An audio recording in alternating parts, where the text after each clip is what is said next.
তো দেখো আজকে আবারও চলে এলাম একটা নতুন ব্লগ নিয়ে। আর আমার গাছে দেখো কত গোলাপ ফুটেছে, ভাবলাম যে তোমাদের সাথে একটু শেয়ার করি। এই গোলাপ গাছটা আমার এত ভালো লাগতো যখন ছোটোবেলায় অন্যের বাড়িতে দেখতাম। তারপরে নিজেও একটা লাগিয়েছিলাম, তখন কত ফুল হয়। আর তারপরে চলে এসেছিলাম বাড়ির ছাদে। আর ছাদে আসার পর দেখো ওয়েদারটা কী যে ভালো লাগছিল, আমি কী বলবো। আর আগের বছরে যে গোলাপ গাছটা লাগিয়েছিলাম মেলা থেকে এনে, সেই গোলাপ গাছে কত ফুল ফুটেছে। আর হলো সেদিনকার গোলাপ যে গাছটা লাগালাম সেটাও দেখো একটা ফুল এখনো ফুটেই আছে। তারপরে নিচে চলে এসেছিলাম, নিচে এসে একটা ক্রিম কেক খেলাম। দুটো ছিল, একটাই খেলাম, ক্রিম কেক বেশি খাওয়া যায় না, মুখটা কেমন হয়ে যায়, দিয়ে একটা খেলাম, একটা রেখে দিলাম। আর তারপরে ভালো ওয়েদার দেখে আমি এখানে অনেকগুলো জামা প্যান্ট কেচে নিয়েছিলাম, সেগুলো একটা একটা করে মেলে নিচ্ছিলাম। এই শীতকালের সময় প্রচণ্ড অসুবিধা হয় যে জামা প্যান্ট কাচতে, কারণ ঠিকঠাক রোদগুলো হয় না তো, আর কাপড়গুলো শুকায় না।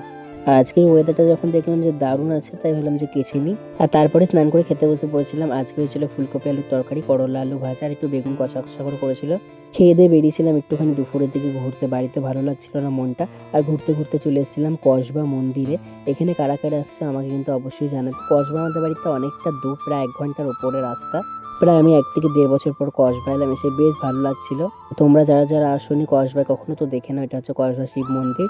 আমি অনেকবার এসেছি, এমন না যে আসিনি, এর আগে আমি অনেকবারই এসেছি। তবে টোটো করে, বেশিরভাগ গাড়ি নিয়ে আমাদের এখানে আসা হয় না।